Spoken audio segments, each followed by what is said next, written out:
एकनाथ शिंदेंनी उपमुख्यमंत्री व्हावं अशी सर्व आमदारांची भूमिका असल्याचं शिंदे गटाचे आमदार उदय सामंतांनी म्हटलंय। त्यांनी उपमुख्यमंत्री पद स्वीकारून सरकारमध्ये सहभागी व्हावं असा आमचा प्रयत्न असल्याचं देखील त्यांनी म्हटलंय।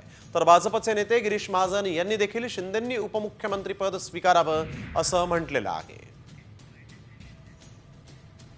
उपमुख्यमंत्री पदाच्या बाबतीमध्ये आम्ही सगळेच आमदार 100% आग्रही आहोत की माननीय एकनाथ शिंदे साहेबांनी सरकारमध्ये आलं पाहिजे, उपमुख्यमंत्री पद घेतलं पाहिजे आणि त्यांनी महाराष्ट्राच्या सेवेसाठी जे काही उपक्रम सुरू केलेले आहेत ते सातत्यानं चालू ठेवण्यासाठी त्यांनी सरकारमध्ये राहून काही निर्णय घेतले पाहिजे। ही आमची सगळ्यांची भूमिका आहे आणि आमची भूमिका एकनाथ शिंदे साहेब मान्य करतील याची आम्हाला पूर्ण खात्री आहे।